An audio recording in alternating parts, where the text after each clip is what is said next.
Ladies and gentlemen, good morning. Chapter 10, the last topic we will tackle in our Problems in International Politics lectures. Global terrorism, by far the most delicate one, of course, for us Westerners, for people living in Western countries, because of the terrorist attacks that took place very recently here in France, first and foremost. Because maybe of the forthcoming attacks. Anyway, what I want you to remember is that whatever the number of terrorist attacks in our countries here in the West, we should not forget, of course, that the first victims and by far the most numerous victims of terrorism are the local populations in those states where civil wars occur, where foreign armies intervene directly or indirectly. Have a look, please, at the document number 3 and 4 in the final model. You will see two maps with the country maps and the list with the countries most affected by terrorist attacks, and you see that the 25 first countries are not non-Western states, of course. Anyway, this topic will be delicate, and it will also, this is complementary, of course, it will be the more debatable analysis that I will put forward of all the ones that I propose in my lectures. Debatable and nevertheless, I hope so, rigorous. Though the analysis, of course, that I will propose cannot apply to all the terrorist attacks, cannot explain or understand all the different specific terrorist attacks that occurred in recent years. What I want is what I would like by tackling this topic is to live up what I consider to be the first objective, the first mission, the first role of a university teacher, and to some extent also the first objective of a citizen in a democracy worth this name, that is to say, contribute. By my analysis, contribute to a debate which I'm afraid does not take place in France. Maybe not in other democracies or other states too. That's not my issue here. Democracies are characterized by debates, by plural debates. This is what Jürgen Habermas calls the public sphere. Controversies among people debating while respecting each other. And it is such a debate which is likely to permit to arrive to a kind of political practice which respects the opinions, the convictions of the majority of, I would say, reasonable, rational people. So my aim here is also to contribute to such a debate by doing what? By emphasizing a dimension of terrorism which is, I think I can say that, which is almost systematically neglected. All the more so in France, neglected, if not silenced or excluded in those information in the media, in the politicians' analyses and comments that are provided to French citizens. So this then is the objective that I pursue. I hope I will live up to this aim. I will proceed concretely through 3 points. First of all, I will have a look at what terrorism is all about. What is the meaning of terrorism?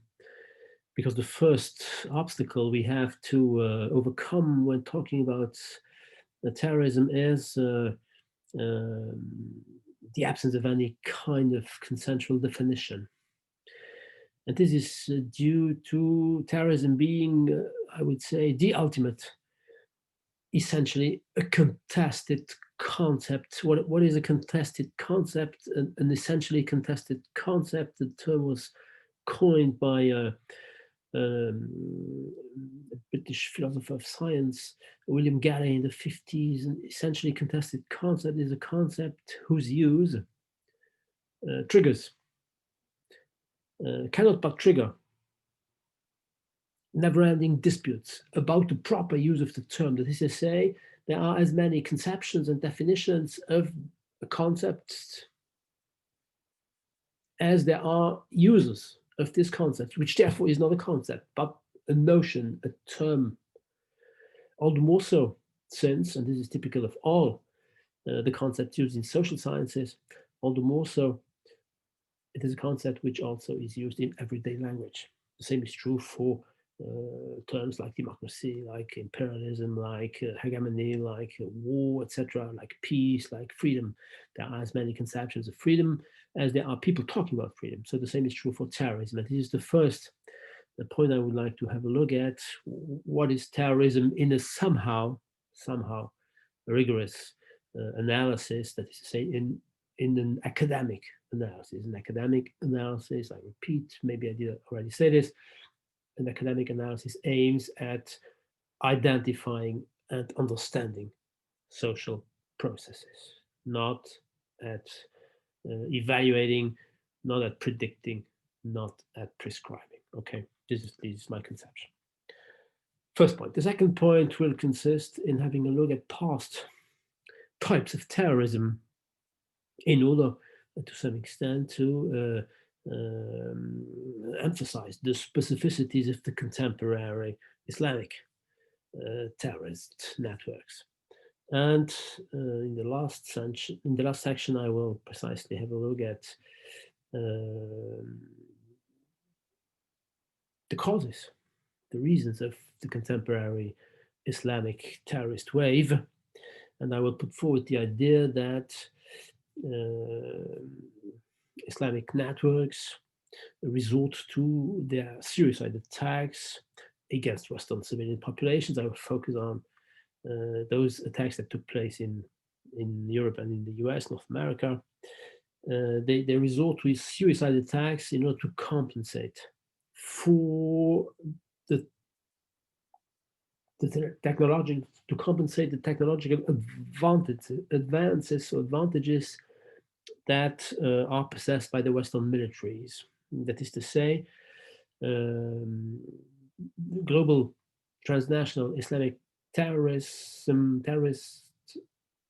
behavior is the consequence of what happens in the Middle East, the Near East, in Islamic societies more generally. And this, of course, is the specific international relations in the meaning of the discipline. This is the specific international relations dimension. And this third point also is, of course, the most contentious issue, the most contentious claim, that I put forward. So, as usual, you are free to agree or to disagree and to criticize what I put forward as an analysis, of course. So, first point, the definition of terrorism. What do we mean when talking about terrorism? And to say the least, there is no consensual definition of terrorism, as proven by this pretty huge book, the Routledge Handbook of Terrorism Research, a collection edited by Alex Schmidt, the state of the art on academic research upon terrorism.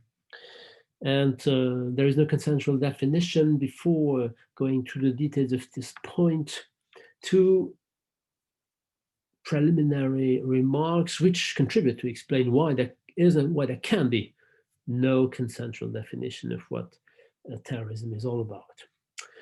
First of all, terrorism, as I already mentioned, is not merely a term used in academic analysis, but it is a term used in the political discourse, in everyday language. That is to say, beyond its academic use, terrorism is also used, the term terrorism is also used as a rhetorical device. That is to say, it has a very pejorative connotation. It is a pejorative term aiming at stigmatizing at morally condemning those that are designated as terrorists. The aim of those who use the term terrorist, of course, consists in delegitimizing their opponent who, according to them, is a terrorist or uses a terrorist methods. And as such, of course, terrorist is similar to the term fascist, to the term racist, to the term imperialists, who are also concepts used to delegitimize, to stigmatize a political adversary. Terrorists themselves, of course, do not call themselves terrorists. They call themselves revolutionaries, they call themselves freedom fighters, they call themselves resistance fighters, martyrs, soldiers, and even students. Taliban, Afghan Taliban means students of the Islamic faith. And what's more, to use precisely the example of the Taliban who are considered to be terrorists for 2 decades now, that is to say, roughly since the terrorist attacks of 9/11 against the US, these Taliban terrorists were called freedom fighters precisely by the Americans. They were called freedom fighters during the 90s, during the 80s and the 90s, when the US sponsored them in their fight against the Soviet Red Army that had conquered, invaded, and occupied Afghanistan in December 1979. We'll come back to this event.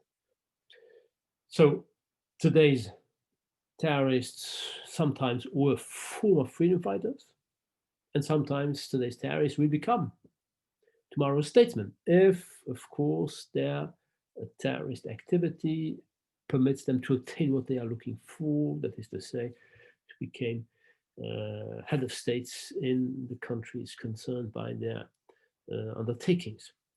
Which amounts to saying, ladies and gentlemen, that existing definitions of terrorism, of course, even of somehow rigorous academic definitions, existing definitions of terrorism, the first one I would like you to remember, the first preliminary point, often these definitions are molded in such a way to suit, to fit the interests and the morality of those who do the definition, who proposed the definition, who do the defining. First preliminary point. Second preliminary point, the origin of the term terrorism. And this origin also contributes, of course, to nowadays the pejorative meaning of terrorism. The etymology of the term terrorism and the evolution of its historical meaning. The term terror comes from the Latin verb terere, which means to bring someone to tremble through fear. Someone who's terrorized is trembling because of being scared.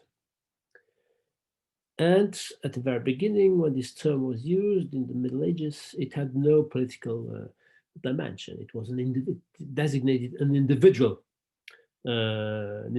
psychological state of mind, somebody trembling because of being terrorized.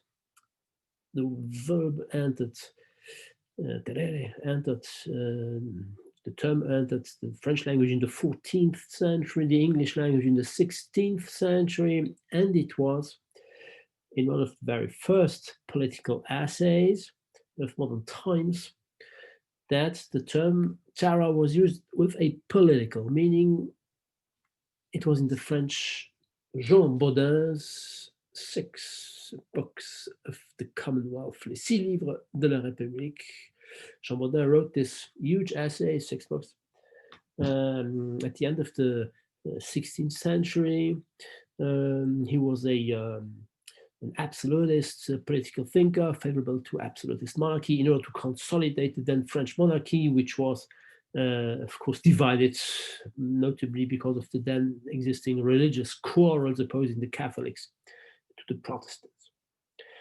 So since he was favorable to a political authority that was able to maintain stability, to maintain order in a society, to prevent a civil war, to be very concrete, this is how he defined terror. This is how he referred to terror. Listen to this. Cruelty keeps men in fear and keeps men inactive, inspiring the subject with terror of the prince. Terror of the prince. In other words, a prince, a statesman, should, according to Baudin, should be cruel, that is to say, use terror in order to inspire fear to his subjects, and thus these subjects would not dare to start a rebellion, to start a revolution, and thus public order,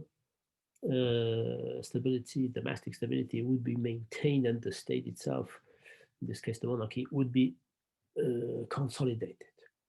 So in Jean Baudin's use of the term, political use of the term terror, terror is a somehow legitimate means for a statesman, political authority, to maintain order. And this conception somehow is shared by all the first political essays that were written by very important political thinkers such as Thomas Hobbes, such as Jean-Jacques Rousseau, and such as Montesquieu. Though some, such as Rousseau notably, did not believe in the possibility for statesmen to, on the long run, maintain the stability thanks to terror. So a bit more critical. But what I want you to remember is that the first use of terror concerns those methods used by the political authority, the central political authority in a state, to maintain stability. And this then also will be the meaning, the conception of terror, and therefore of terrorism, that was prevailing during the French Revolution. During the French Revolution, Robespierre, Maximilien Robespierre, and the Jacobins in general explicitly used the term terror to designate those emergency measures they adopted in order to save the French Revolution, or to save their revolution, or to save their conception of the revolution, of course, due to some part of the French population, not to mention the foreign powers, who disagreed with the French Revolution and tried to put an end to it, notably the rebels in the west of France, the Vendée, notably. So this is how Robespierre then talked about la terror. Listen to this. It is necessary that the terror caused by the guillotine spreads in all France and brings to justice all the traitors. The traitors to the French Revolution must be dealt with terror.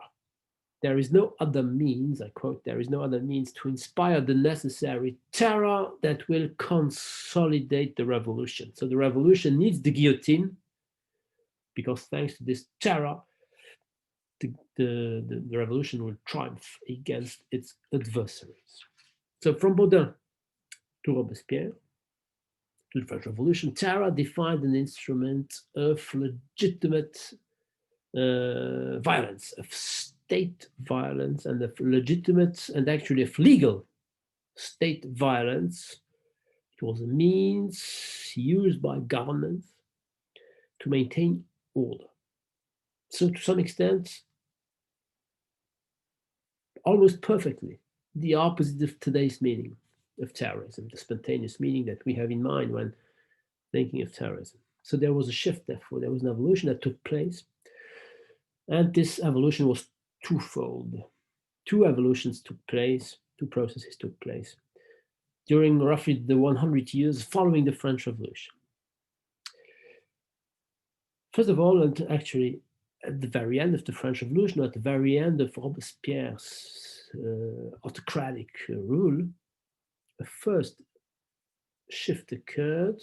This shift introduced the pejorative, illegitimate, the pejorative meaning of terrorism as an illegitimate instrument of power. Why? Because You know what Robespierre did? He eliminated some 40,000 political opponents in France. And of course, among his very close revolutionary friends, some were killed, Danton, notably. So some of his friends were afraid, they expected to be themselves killed by Robespierre. So what did they do? Well, they accused him of abusing of the legitimate terror. And therefore, they coined the term terrorism. Terrorism is illegitimate state terror used by Robespierre against other members of the French government to get rid of them, to consolidate his very specific conception of the revolution.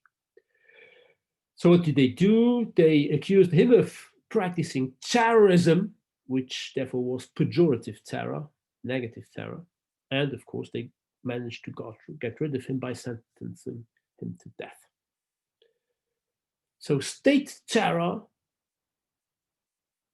that was no longer legitimate because it attacked members of the state authority, this state terror was called terrorism. And this is the reason why in the contemporary world, in the 20th century, Stalin's regime was called a regime of terror, and it was no longer considered to be legitimate. Or Pol Pot's regime in Cambodia that ended up killing 3 million people in Cambodia from roughly the mid of the 70s to the end, in 2 or 3 years, 74, 75 to 77, 78. These regimes are called terror regimes because states themselves do practice this terror against their own population. So the first shift regarded the pejorative conception that was added to the term terror, which at the beginning was neutral. And then the second shift occurred during the second half of the 19th century, when attacks against members of the state authorities, against members of the government, therefore illegitimate actions, were undertaken no longer by other members of the government, but by non-state actors, and first and foremost revolutionary individuals who used terrorism, who used violent means to get rid of statesmen or politicians. We'll come back to this because it will be the first stage, the first wave of terrorist actions from the 1870s, 1880s onwards up to the beginning of the 20th century. So terrorism then became the term designating violence against state authorities, violence initiated by non-state political groups within a state. So two shifts. A first shift from the neutral conception of violence to a pejorative conception of violence. And the second shift from states using terror to non-state actors becoming terrorists in the pejorative meaning of this term. So there is a kind of agreement, ladies and gentlemen, regarding the linguistic, the semantic, and the political origin of the term terrorism.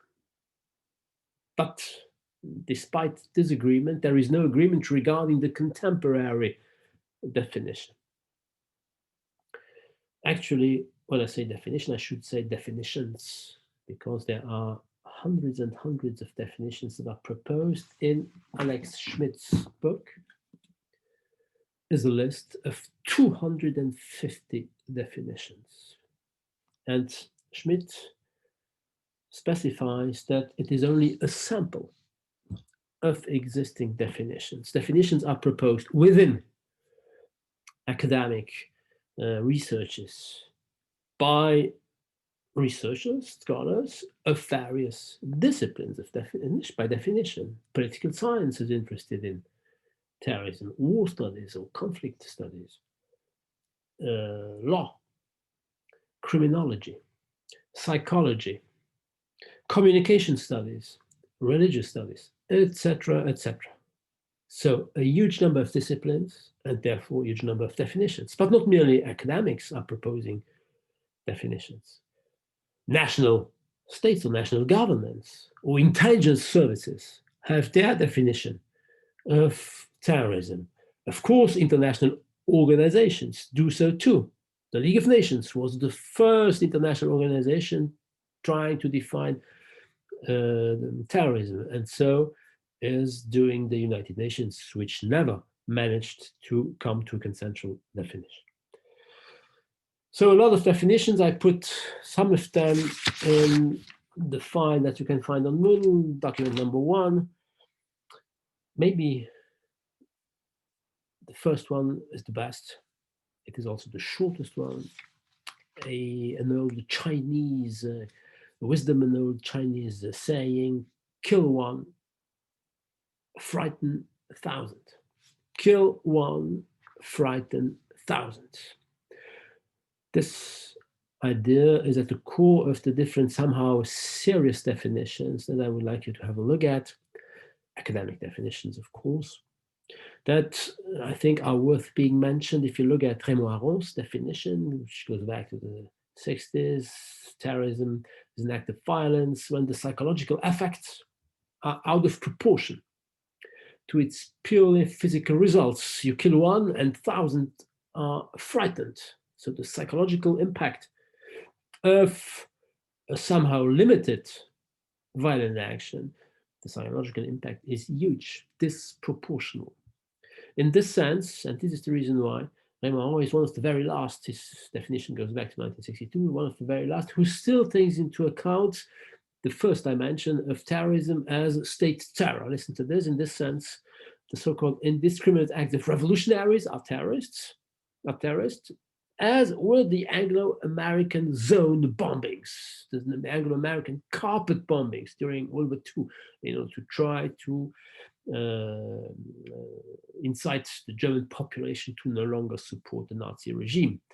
So the carpet bombings are terror, consist in diffuse spreading terror, but he's one of the very last who still takes into account the state dimension of terror. The subsequent definitions will focus merely on non-state terrorist actors. The lack of discrimination helps to spread fear, because if no one man in particular is a target, no one can be safe. And if no one can be safe, the psychological impact, of course, is huge. And then you have different definitions that I put forward by academic researchers, Martha Crenshaw, Ted Gurr, Bruce Hoffman. Where the Mesquita, terrorism is any act of violence undertaken for the purpose of changing a governance policy. So the aim is to change a governance policy by actions that target those who do not possess the political authority. That is to say, terrorism is an indirect action. It targets random innocent people, come back to this, in order for the government to change its policy. Michael Walzer, Todd Sandler, maybe is the one that we could remember. Terrorism is the premeditated use or threat to use violence by individuals or subnational groups, no more state actors, to obtain a political or social objective through the intimidation of a large audience, beyond that of the immediate victim. There is an immediate victim, he or she who was killed, and the ultimate aggressee is the government. So the aim of the terrorist is, through his violent action, to induce a political change in the government, in the government's actions and decisions. Schmidt himself proposes what he considers to be a kind of synthetic definition. If you're interested in, you can have a look at it. I put it also on the list of definitions that you can find in the document. So, what I want to undertake and what I want you to remember is to compare these different definitions, and to focus, of course, to emphasize on the elements which are common to all of them, or to most of them. And there are, therefore, I would say, three core elements. There are three core elements that all these definitions share, and that are relevant, of course, in the perspective of the analysis that I would like to propose to you regarding terrorism in general and Islamic terrorism more specifically. So three elements, three dimensions. First of all, ladies and gentlemen, terrorism is a direct action practice. It is a direct action practice. That is to say, it involves deliberately planned acts of shocking violence, such as kidnapping, skyjacking, the kidnapping of planes in the 60s and the 70s, personalized or depersonalized murders, that is to say, people are killed for what they are or randomly. Bombings, of course, acts of shocking violence may consist in bombings, including suicide bombings, recently, the religious terrorism, ladder bombs, vehicle-based bombs used to stage ram raids with cars, with trucks, with lorries in Nice 2016. These acts of shocking violence are occurring at more or less regular intervals. Come back to this, one single terrorist act is not constitutive of terrorist violence. There must be a series of similar acts occurring at more or less regular intervals. And these acts of shocking violence are undertaken by non-state actors in the contemporary conception of terrorism. And these non-state actors can be a lone wolf individuals, I guess, but we do not know all the details, of course, by definition. This was the case for the attack in Nice, the French city of Nice in 2006, but also 2 or 3 weeks ago, probably also the beheading of a high school teacher in Conflans-Sainte-Honorine in France roughly 1 month ago.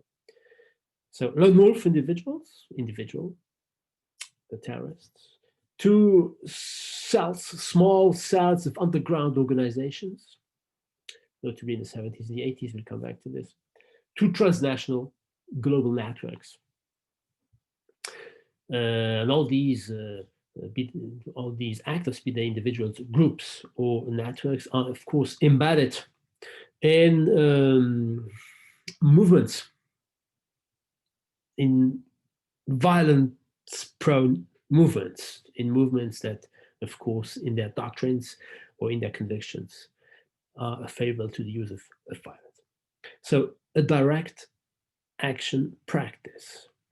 The second dimension of terrorism is that it is a specific form of political violence, a specific form of clandestine political violence. It is a political violence because it aims, terrorist attacks aim at obtaining a political result, which means that the immediate victims of terrorist attacks, he or she who's having a beer in the bar, he or she who's attending a musical concert, he or she who's traveling in a bus, or praying in a church, etc. The immediate victims that are targeted are not the ultimate addressees of the attacks. That is to say, those who are killed, be they randomly innocent people, but sometimes also symbolic agents, politicians, policemen, clergymen. They are not the ultimate target. That is to say, the addressee of the attack are the governments of the victims the government of the state where the victims are living. The aim of the attacks consisting in trying to compel the government to change its policy, either nationally or internationally. And this is the reason why terrorism should be, but this is a political science perspective. And as such, not everybody would agree with that, of course. This is the reason why terrorism should be distinguished from criminal violence, by definition, from criminal or psychotic violence. Though, sometimes, if not pretty often, perpetrators, those who perpetrate these acts of shocking violence, can include sometimes gangsters coming from organized crime, or mentally disturbed individuals, or idiosyncratic individuals bent on revenge against the society, waging some personal crusade against the society for personal reasons. These acts must occur recurrently. That is to say, there must be a series of terrorist attacks. One single act by one lone wolf or a psychotic individual, one single act will not permit to incite a government to change its policy, if ever the government accepts to change its policy, of course.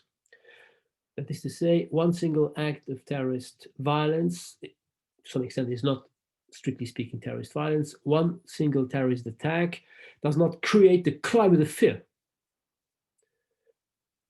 the feeling of vulnerability, which occurs when there is a sequence of terrorist actions occurring one after the other during a specific lapse of time.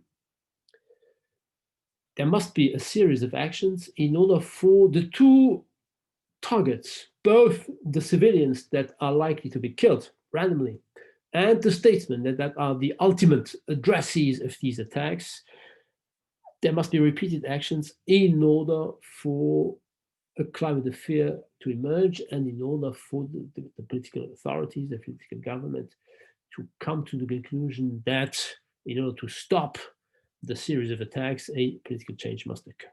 So there must be a kind of conscious plan of a campaign, a series of attacks, consisting in striking anyone, anywhere, anytime.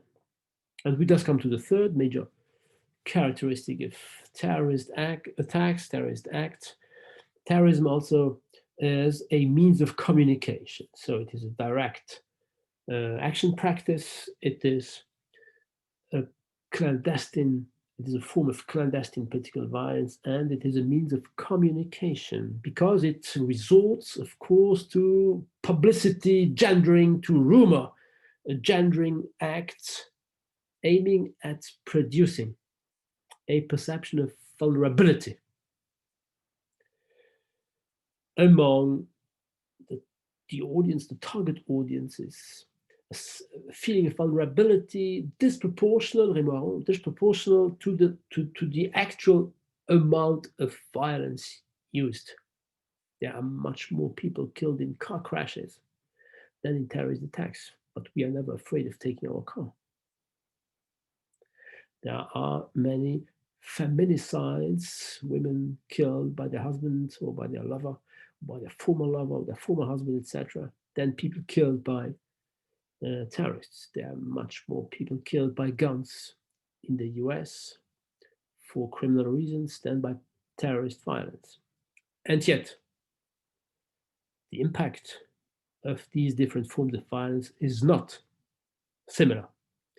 The perception of vulnerability of whole populations only exists in the case of terrorist attacks, thanks to the rumor gendering dimension, the communication dimension of terrorist attacks. There is a perception of vulnerability due to the unexpectedness, the apparent randomness of terrorist attacks. They target defenseless people.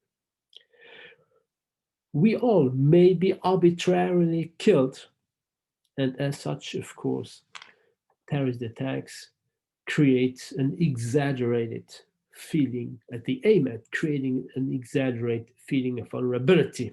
This is also an aim pursued by the terrorist groups in order to potentially recruit prospective sympathizers who are seduced by the apparent efficiency of these terrorist attacks. And the aim is also to impress potential rival terrorist organizations, because terrorist groups also exist in conflicting relationships among each other, because they all pursue more or less the same political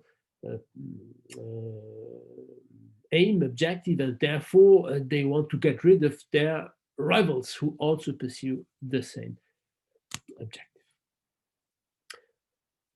These terrorists, and the rumor generating, last point, sorry, the rumor generating or publicity generating is all the more so efficient in Western democracies because of the freedom of the media, which the freedom of the media are not state controlled, and therefore the terrorists can bet on a huge publicity when, of course, undertaking a terrorist action. These characteristics, ladies and gentlemen, these features of terrorism do characterize more or less, of course, the different types of non-state terrorisms. We focus on non-state terrorisms that have been distinguished by scholars. And more specifically, scholars agree with one typology of terrorism, different types of terrorism throughout history. The typology put forward by David Rapoport in a short article published in an edited book at the beginning of the 21st century, in his so-called wave theory, the 4 waves of modern terrorism.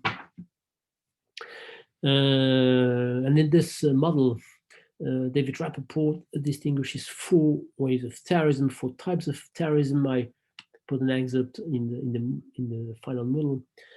He distinguishes 4 types of terrorism, each one lasting roughly 1 generation, maybe with the exception of the Islamic terrorist wave, the recent one.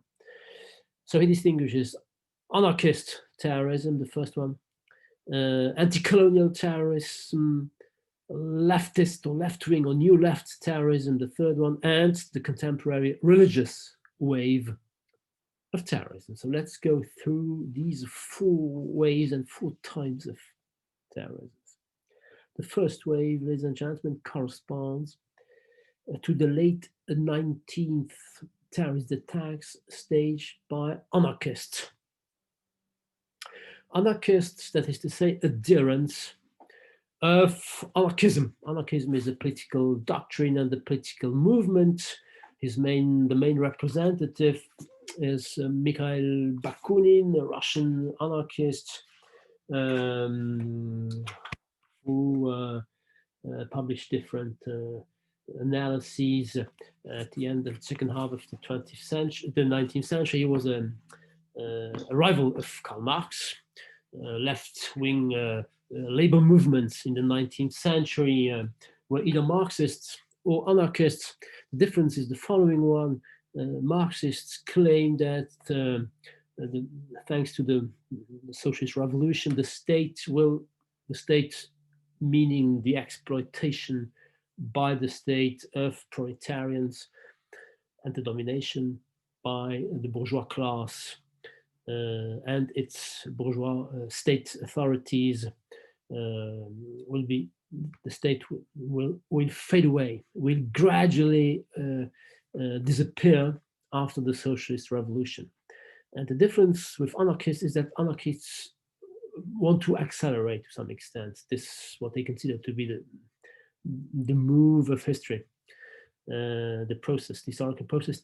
Therefore they want to accelerate it, and therefore they are eager to abolish the state, not to wait until the state will gradually die, pass away, but they want to abolish the state. So what do they very concretely do, or what are they tempted to do? Well, some of them, a small minority of anarchists, uses political violence, of course.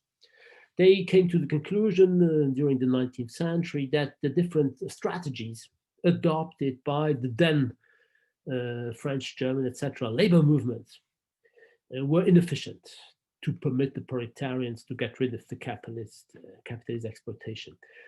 That is to say, they came to the conclusion that the resort to the barricades, notably in France in 1830, in 1848, and in 1870, the Commune de Paris, were inefficient.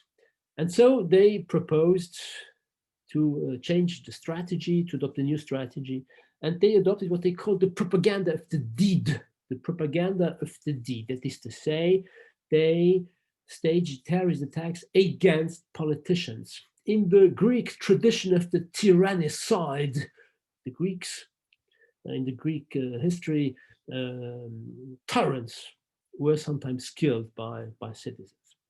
So very concretely, the aim was to kill politicians. And this was possible thanks to the then invented handgun. So it was easy to shoot a politician, or also thanks to the then invented dynamite. So the aim, thanks to these attacks, was to make proletarians aware that the state apparatus was not that solid. In other words, that they wanted to show that it was possible to get rid of the state by means others than strikes or barricades. And in order to prove their political motivation, once they had undertaken their attack, they refused to flee. They refused to escape. They accepted to be arrested, to be jailed, and to be sentenced to death in order to prove to the masses of the proletarians that the state indeed was a repressive apparatus. So the most important of these terrorist attacks took place, first and foremost, in Russia, in Tsarist Russia, by a movement called the Nihilists, who killed, for instance, Tsar Alexander II in the 1880s. In Spain also, many anarchists were active. A bombing attack occurred in Barcelona on the Ramblas, the Liceo Theater, which killed 20 people or so in the 1890s. The French president, Sadi Carnot, was killed by an Italian anarchist in 1894. Another Italian anarchist killed the Austrian Empress, Elizabeth of Austria, Sissi. She was killed. He wanted to kill, the anarchist wanted to kill his husband, at least to say the Austrian emperor, but he failed, so he killed his wife. And the American president, McKinley, was killed also by an American anarchist of Polish origin at the very beginning of the 20th century, 1901. So very symbolic murders, assassinations of important political people, but these actions did not at all change anything in the political situation of the states concerned. And anarchist terrorism, if not anarchism in general as a movement and as a doctrine, of course, declined very rapidly at the beginning of the 20th century. The Soviet Bolshevik Revolution also ruthlessly fought against Russian anarchists. And a Russian or Ukrainian anarchist, Makhno is his name, if I pronounce correctly, in Ukraine, was eliminated, and Trotsky eliminated the anarchist sailors in Kronstadt, that is to say, in the district of the city of St. Petersburg, which became Leningrad, where the harbor of Leningrad or St. Petersburg is located. Mercilessly, the anarchists in Russia were eliminated, physically eliminated by the Bolsheviks.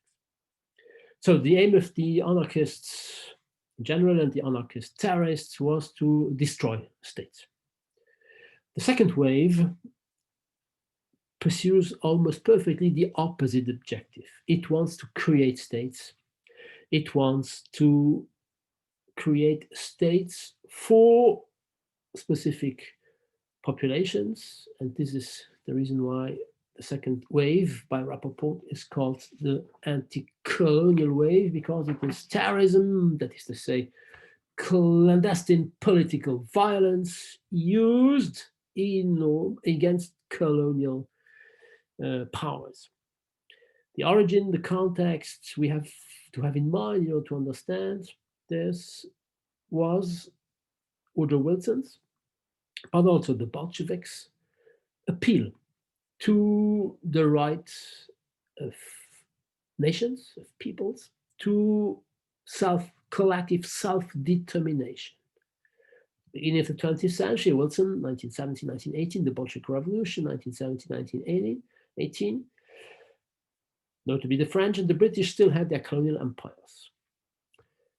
So the aim of Wilson and of the aim pursued and of the Bolshevik was to put forward a new doctrine, a new ideology, the ideology of collective self-determination. No more empires, no more imperial spheres of colonial influence.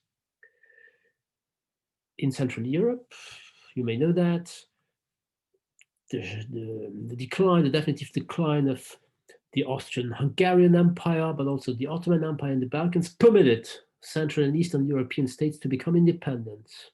But this was not the case, neither in Africa, where the British and the French maintained their colonial empires. They became independent after World War II, nor in India or Pakistan, which became independent in 1987, or Indonesia, 1947, too, nor in the Near East. In the Near East, the former territories under the Ottoman sovereignty became mandatory territories under the League of Nations Charter, managed by the French and by the British.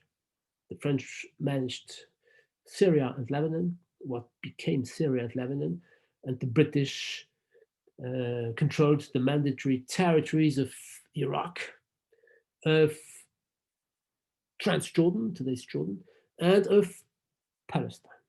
And it is in Palestine that the first significant groups of anti-colonial terrorists emerged. That Jewish settlers arrived in significant numbers, I would say, during the 30s. And in order to accelerate, to obtain what they were looking for, that is to say, a national Israeli state, they first, some of them, went underground, staged attacks against the Arabs, the Palestinians, who, of course, also killed Jewish settlers. We saw this reciprocally shared conception or perception in our chapter on the Israeli-Palestinian conflict. But what's more, after World War II, Jewish terrorist groups, and the most important one of them was Irgun. His leader was Menachem Begin, who became Israeli prime minister in the second half of the 1970s. It is he who signed the peace treaty with Sadat, permitting Egypt and Israel to get out of the state of war. The terrorist group Irgun staged terrorist actions also against the British occupying force, the British authorities that were controlling under the League of Nations Charter, and went on doing so after 1945, the Palestinian mandatory territory. One terrorist attack occurred, a significant one in 1946, against the King David Hotel, which was the headquarters of the British authority, the administration. 91 people were killed in this bombing. And the terrorist actions indeed accelerated the independence process that permitted Israel to become a state, a sovereign state, in 1948. The same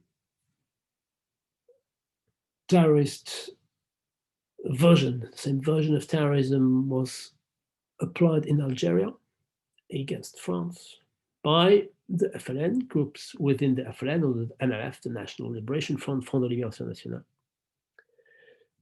With a similar success, Algeria became independent in 1961.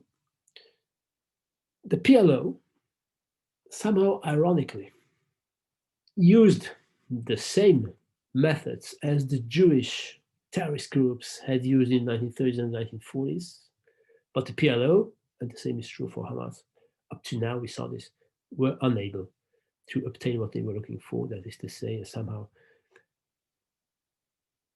an independence in somehow strict or substantive meaning of the term.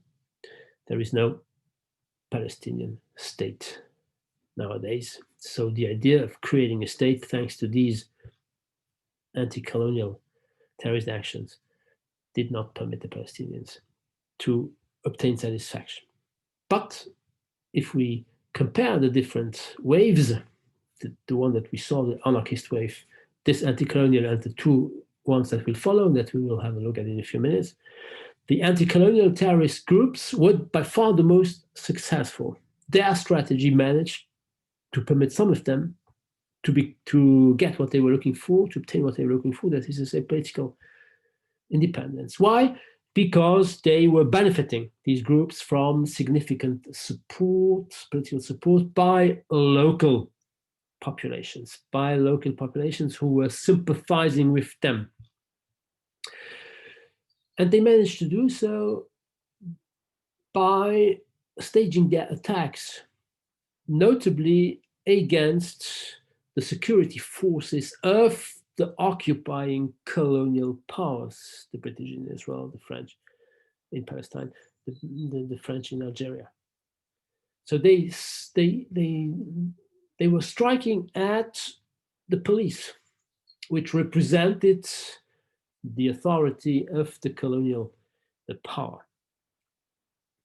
The colonial power's policemen, however, were not prepared to cope with this new terrorist threat. So what did the colonial powers do? They sent military forces, and they sent paramilitary forces. And the era committed by these forces was to use, by definition, indiscriminate violence against all those that they, rightly or wrongly, perceived to be sympathizing with the very concrete, real terrorist groups.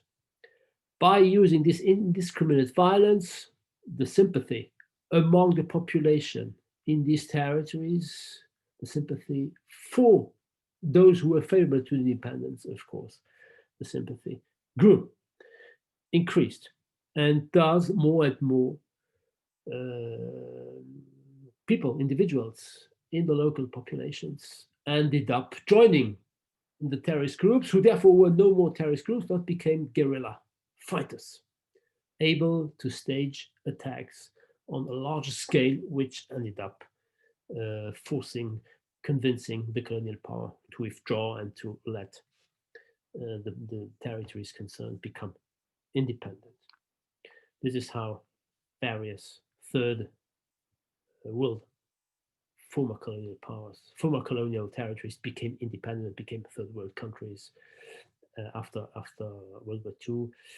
The two examples that I gave you, Algeria and Israel. This second wave of terrorism declined logically once the different former colonial territories controlled by the European colonial powers, once these territories became independent. Once the colonial empires were dissolved. But this second wave survived or started to some extent, actually, in Europe, notably through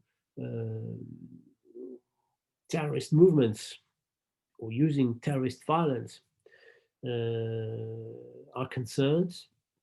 In Northern Ireland, the Irish Republican Army, and in Spain, the ETA, the Euskadi de Askatasuna. The aim of these two groups, was thanks to their terrorist undertakings to obtain what they were looking for, the unification of Ireland for the IRA and independent Basque homeland for ETA, for Euskadi Askatasuna. These two groups, however, were less successful. They obtained somehow significant autonomy, but they did not obtain political independence, the political ends that they were looking for. Third wave, ladies and gentlemen, the third wave started after the second by definition. It started in the context, immediately after the context of one major war opposing a new colonial, or should we say imperialist or neo-imperialist power to an emerging state that had become independent and that had adopted the communist regime, that is to say, Vietnam. It emerged in the context of the last years of the Vietnam War. It is the new left, terrorism, notably in Latin America, and I will focus on its Western European groups. The new left, critical Marxists, in the 60s, considered the Vietnam War to be both the proof of the inherently aggressive, expansionist, imperialist nature of Western capitalism, and also as the proof of this Western capitalism likely to be defeated, since America lost its Vietnam War in 1975. So it was the proof also of the weakness of the Western capitalism, which diffused some hope among radicals. I was a high school pupil in the 70s and a student at the very end of the 70s, beginning of the 80s. So I was witnessing this third wave of left-wing terrorists. The successful Viet Cong, or Viet Minh, because Viet Cong is the pejorative term designating the South Vietnamese communist rebels that, together with the North Vietnamese communist regime, managed to get rid of the Americans and to unify Vietnam under communist rule. The successive Viet Minh rebels became the model to be imitated, notably in Latin America, among different groups, in Argentina, in Monteneros, in Uruguay, Tupamaros, in Colombia, FARC, and other groups, in also Peru, Sendero Luminoso, became the model to be imitated in other third world countries, notably in South America. And this somehow revolutionary wave attracted a lot of sympathizers among the Marxists in Europe, Marxist students, Mai 68. These radicals in Europe hoped to become supporters of the Latin American revolutionary struggles. And among these radical Marxists, some being Trotskyists, other ones being Maoists, and a small group being anarchists, a very, very small minority among these Marxists went underground and created terrorist groups. They created terrorist groups. The three most important ones were in Italy, Brigate Rosse, in Germany, Rote Armee Fraktion, also called Baader-Meinhof. The two leaders were Andreas Baader and Ulrich Meinhof. And in France, Action Directe. These groups, somehow as the first anarchist terrorist wave, targeted specific individuals and not police or security forces in general as the second group. They perpetrated killings of symbols of the capitalist system, the political or the economic system. So in Germany, the Rote Armee Fraktion killed the head of the German Employers Association, Hans-Martin Schleyer. In Italy, the Brigate Rosse killed the former Prime Minister Aldo Moro, member of the Christian Democratic Party, the party that ruled Italy from 45 during 50 long years. And in France, Action Directe killed the chief executive officer of Renault, Georges Besse, a bit later than in Italy. In Germany, the killings had occurred in the midst of the 70s, 76, 77. In France, it was in 86. So in France, in Germany, in Italy, in Japan too, specific actions against symbols of capitalism can also be considered to be part of this third wave. Various groups within the Palestinian Liberation Organization, although the origin of the Palestinian Liberation Organization goes back to the second stage, anti-colonial type of terrorism. Why can some groups within the PLO be considered to be part of this third wave? Because they cooperated with hardcore left-wing terrorist groups in Europe. There was a kind of cooperation, sympathy between the Red Brigades in Italy, between the German Rote Armee Fraktion and the Palestinian, the revolutionary groups within the Palestinian Liberation Organization. And some attacks also staged by the PLO, or some groups within the PLO, obeyed the same logic, notably the attack against the Israelis during the Munich Olympic Games. A very spectacular attack where 10 to 12 athletes of Israel, of the Israeli team, were killed. We should also mention, I think, a specific terrorist. Carlos is his name, of Venezuelan origin, but he undertook his actions in Europe, in Paris. He staged various attacks in Paris, also in Vienna against the OPEC headquarters. He had been educated, ladies and gentlemen, in Moscow, in Moscow's university, the People's Friendships University in Moscow, and where a lot of leaders of the third world have been educated, left-wing leaders of pro-Moscow regimes in Africa and in Latin America. Carlos also deserves to be mentioned because he invented what may be called mercenary terrorism. Mercenary terrorism, that is to say, he hired and paid specific individuals who had often been criminals in their former life. And he offered his services to different dictators of the third world who were interested and who actually did stage terrorist attacks against their political opponents or against the Western states. This was the case of Gaddafi, the Libyan autocrat, and it was also the case of Hafez al-Assad, the father of today's Assad in Syria. So a mixture of criminal activity and terrorist actions. And the same is true for the FARC, which started in the 1950s, 1960s in Colombia, and which gradually became a group very much closer to a criminal group than to a somehow genuine terrorist group.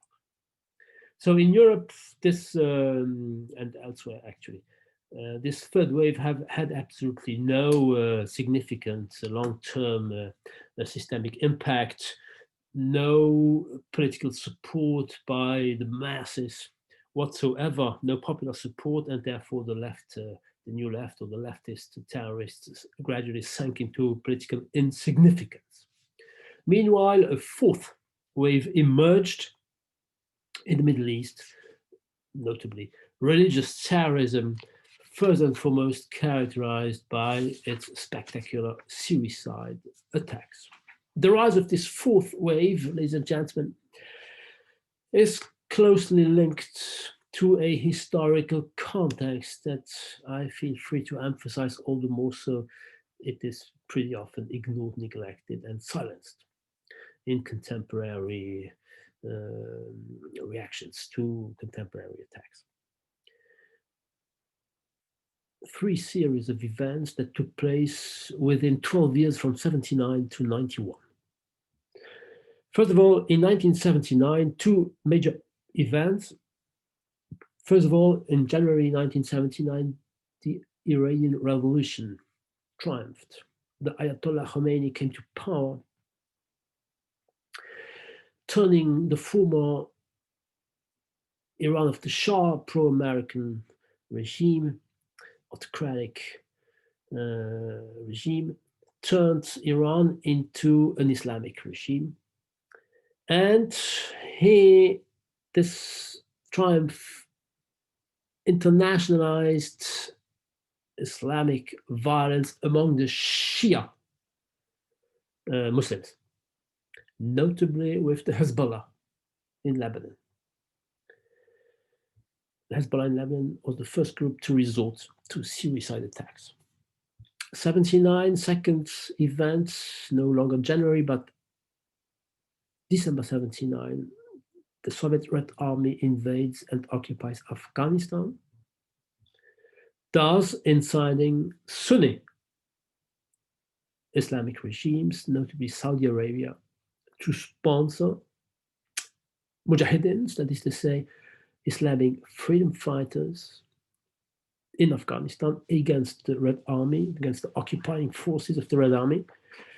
And some of these groups turned terrorists, financed and sponsored by different Arab Middle East states. The terrorist attacks were staged, of course, against the occupying Soviet forces during the 80s. 79. The second important year I would like you to remember is 1982. We mentioned this year in our chapter 8, dealing with the Israeli-Palestinian conflicts. Israel launched in 1982 Operation Peaceful Galilee in South Lebanon to get rid of the PLO, who staged its attacks, its bombings against the northern part of Israel. The Israeli operation was successful insofar as it managed to get rid of Arafat, who had to flee to Tunis. The headquarters of the PLO were established in Tunis. Arafat was no longer present close to Israel. And you know that the indirect consequence of this was the Intifada, the first Intifada that emerged in 1987. And during this first Intifada emerged the Islamic fighters among the Palestinians, the Hamas, whose charter was adopted in 1988. And Hamas is an Islamic network staging suicide attacks ever since then against Israel. 1979, 1982, and the third year I would like you to remember is 1991. Once again, two significant events. First of all, in Algeria, elections took place. The then political regime, which still is today's political regime, the regime that went back to the NLF's, for the Libération Nationale, the National Liberation Front's success against France in 1961, 1962. This regime at the end of the 80s, beginning of the 90s, was no longer legitimate in the eyes of the Algerian population because of its notably corruption and incompetence. So to try to renew its legitimacy, its lost legitimacy, to recover its lost legitimacy, what did the FLN do? It organized elections, hoping to win, but it lost. Of course, it lost. Who won the elections? It was the Islamic Salvation Front. And the Islamic Salvation Front won the elections, but the elections were invalidated to permit the FLN to nevertheless go on governing the country. So what was the conclusion drawn by the members of the Islamic Salvation Front? Well, we cannot trust the democratic way of becoming governments. What therefore do we have to do? Well, we will resort to violent means, and a very bloody wave of terrorist attacks occurred in Algeria, staged by, once again, Islamist fighters. And in 1991, America launched its Operation Desert Storm against Iraq. It launched it with the troops that it had deployed in Saudi Arabia during the end of the summer and the autumn and the winter of 1990. This occupation, this presence, should we say, because the Saudi Arabian government agreed, of course, to the presence of American troops in Saudi Arabia. This presence of American troops in Saudi Arabia, that is to say, in the land where the two first major holy sites of the Muslims are located, Mecca and Medina, was the context of Osama bin Laden creating the Al-Qaeda terrorist network because of his rejecting the presence of non-Islamic troops on the land of the holy sites. Thus emerged the fourth wave, the religious terrorist wave, and notably the Islamic or Islamist religious terrorist wave. The specificity of this wave, of course, is due to the fact that Islamic activists, Islamic terrorists, Islamic fighters see in their attacks an act of sacramental salvation, spiritual salvation. They undertake a self-sacrifice as the result of a kind of theological imperative. And of course, this tends to produce an escalation, a very significant escalation in the terms of the number of people killed.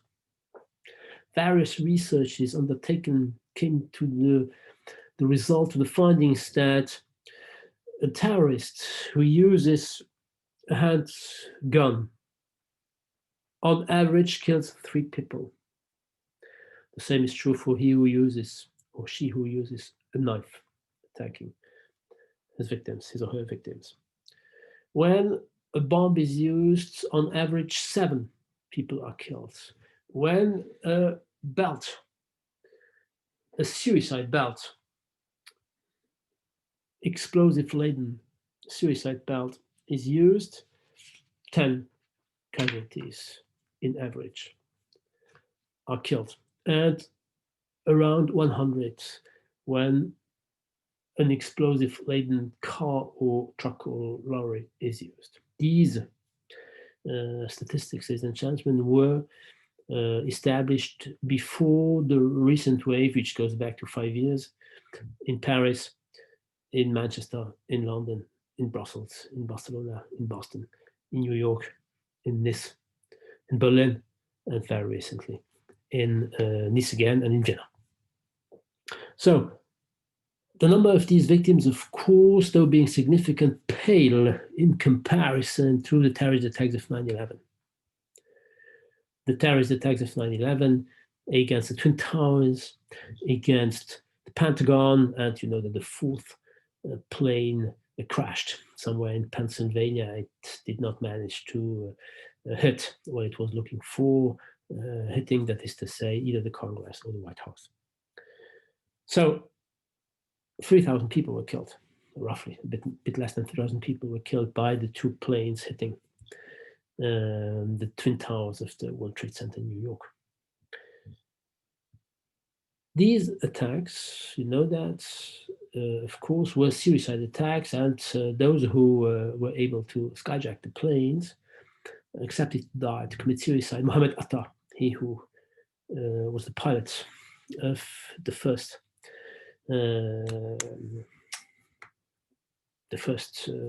airliner hitting the first tower in the morning of September 11.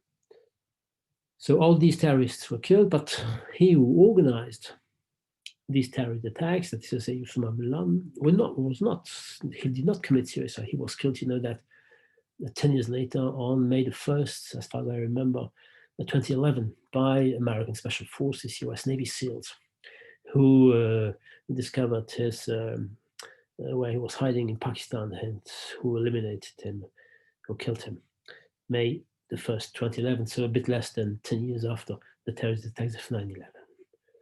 What I want to emphasize here, ladies and gentlemen, is that if the terrorists who stage the attacks do accept to commit suicide, they accept to die in order to kill, those who organize these attacks, those who plan them, those who recruit, those who will stage the attacks, do not die and do not commit suicide and are anything but eager to commit suicide.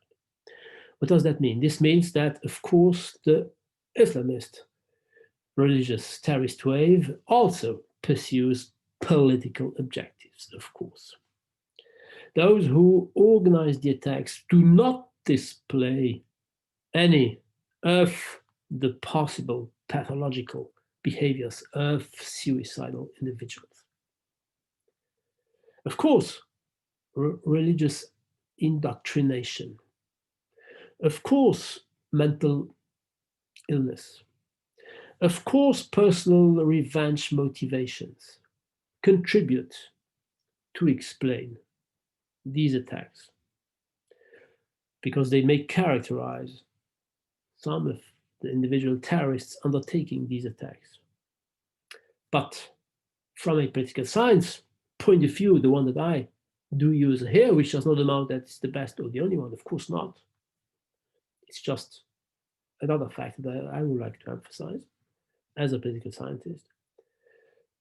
Despite all these specificities, there is no doubt from a political science perspective that the planning of terrorist campaigns, the designation of targets, be they randomly hit innocent individuals or symbolic agents, the location and the timing of the attacks, of course, cannot be explained by psychological causes, not by psychological abnormality, but I think by a political irrationality. And this is what Robert Pape is doing in his Dying to Win, the book, whose excerpt is present in the file on Moodle. I also put on Moodle his article, which sums up the researches, the findings of his research in this book. According to Robert Pape in this book,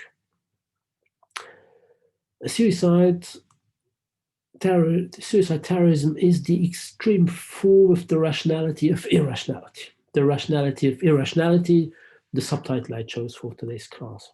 That is to say, what seems for us to be irrational from the individual attackers, terrorists' point of view, is rational from the organizer's point of view, of course, because the organizer uses the acceptance of the individual attacker to commit suicide. He uses this sacrifice, this self-sacrifice, to obtain his or her, in this case, his political objective. What then is the political objective pursued? That is to say, what does he want to obtain from the government that by organizing his attacks, he wants to change its policies? Which are the goals, ladies and gentlemen, of terrorist, Islamist, Islamic terrorist actions? According to Pape, these groups are looking for national independence, political self-determination of their homeland, however they define it. They may define it in the term of the Ummah, the community of Islamic believers, or more modestly, specific parts of it in the region where Muslims are living. National independence, political self-determination. This is what Islamic terrorists are looking for. And these researches are corroborated by more recent researches. I put the two major articles on Moodle 2. The first one, due to Conrad Wexler and other authors, the question is immediately significant. Do foreign occupations cause suicidal attacks? Terrorist attacks aim at obtaining the control of what those who organize these attacks consider to be their homeland. If then said territory is occupied according to them, according to their perception, either by an illegitimate government, or, and all the more so should I say, by foreign troops supporting the perceived illegitimate national local government, then suicide attacks are likely to increase very significantly. And Conrad Wexler and his co-authors came to the conclusion that suicide attacks occur in these states where foreign troops are present: Afghanistan, Iraq, Syria, Libya, Mali, etc. Whether these terrorist attacks, I added Mali because when the article was published, the French troops were not present yet in Mali. These attacks occur whether the occupying state is a democratic one or not. Russia also, of course, or Turkey also is targeted by terrorist attacks when they are intervening with their forces in the countries concerned. Russia in Syria, Russia in Chechnya, the USSR in Afghanistan during the 70s, or in the 80s, we already mentioned this, etc. This tends to indicate that it is not democracy as such which is targeted. In France, when a terrorist attack takes place, the immediate reaction is the following one: in the media, in the politicians' discourse, they attack our democratic way of life. This may be true. But maybe they attack our democratic way of life because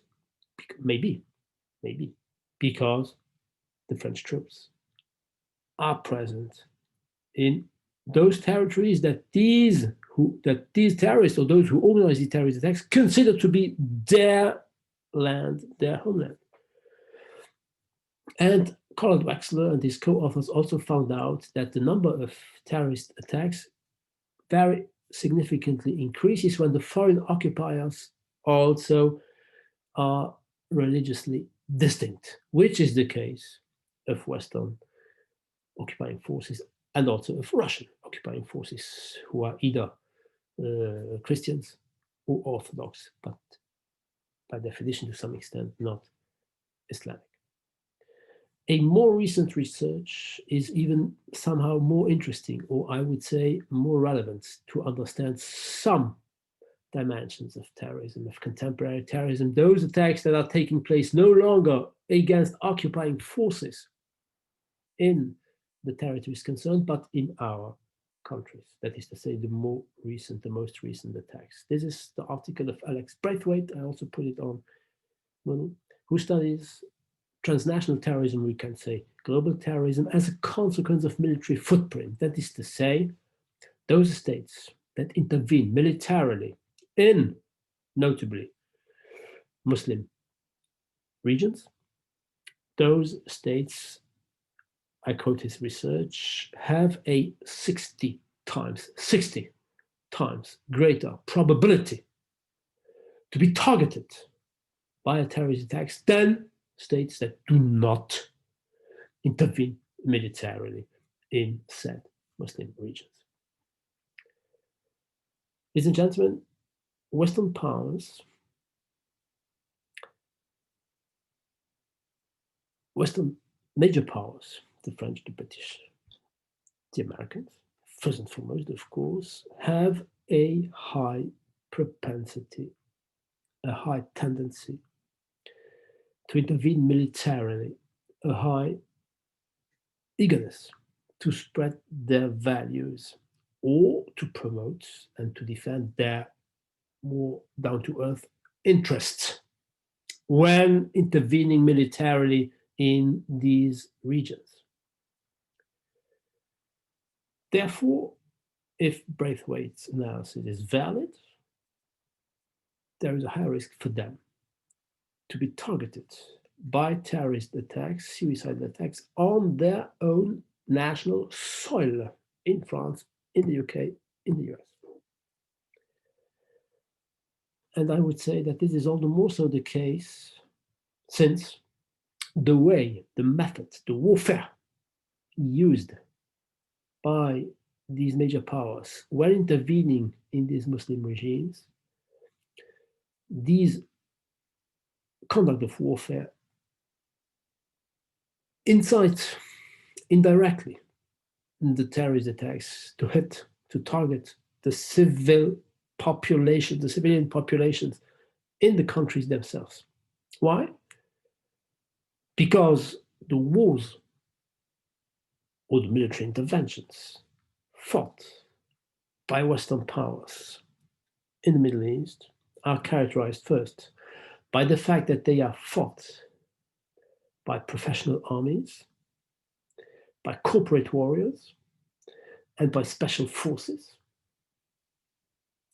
And second, they are fought with, notably, technologies such as drones, and drones use distance bombing, remote bombing, which amounts to saying that those who use these weapons are themselves invulnerable to the local groups that want to get rid of the foreign occupying forces. Drones permit to project power and actually violence without projecting vulnerability. What then do terrorists do? Since they want to re-establish a kind of balance, they are likely to be killed by the special forces and by the drone attacks, and they cannot retaliate against the special forces. They cannot retaliate against the pilots of the drones. They look for other targets, ladies and gentlemen. Where do they find these targets? They find these targets among randomly chosen, vulnerable, defenseless people living in the countries of those, the populations of those states that intervene militarily in the societies that want to get rid of these occupiers. In other words, Islamic terrorists kill people in France, in the UK, in the US, etc., that do not know that they are about to be killed in the suicide bombing, just as drones kill fighters, terrorists, activists, sympathizers, you call them as you like it, who do not know that they are about to be killed because the bomb, the missile launched by the drone, hits them while being launched remotely, and the target, by definition, cannot defend itself, just as we, innocent people killed by terrorist attacks, cannot defend ourselves since we do not know that we are about to be killed by a terrorist suicide attack. So the terrorist bombings may be used, let's be prudent, as a means for these terrorist groups pursuing a political objective, we should not forget that, in order to compensate for their incapacity to fight against the occupying forces of the Western powers, or the Russian power, or the Turkey in these Muslim societies. The practical conclusion, then, the political conclusion that is drawn by our tape is the more we occupy foreign countries, in this case Muslim territories, the higher the risk of terrorist attacks taking place in our societies. This prediction was made in 2005. I'm afraid he was right. Ladies and gentlemen, I do not claim with this analysis that I found, or that the different analyses that I used found the definitive explanation to the contemporary waves of terrorist attacks, and nor do I claim that I or the different references found the solution how to avoid the future terrorist attacks to take place in our societies. What I claim is that I hope I contributed to uncover a kind of dimension of contemporary terrorist attacks which is almost never, not even indirectly, mentioned in mainstream discourses about terrorism produced and spread in and by our media and by our politicians. I repeat, this is how I consider my job. This is what I think I am supposed to do as a teacher, to permit you to make up your own analysis thanks to academic analysis of contemporary international political problems. If you share this vision, or if you agree that somehow I managed to do that, then I would be a happy professor. Thank you very much for listening during these 10 long remote classes. I'm sorry for this.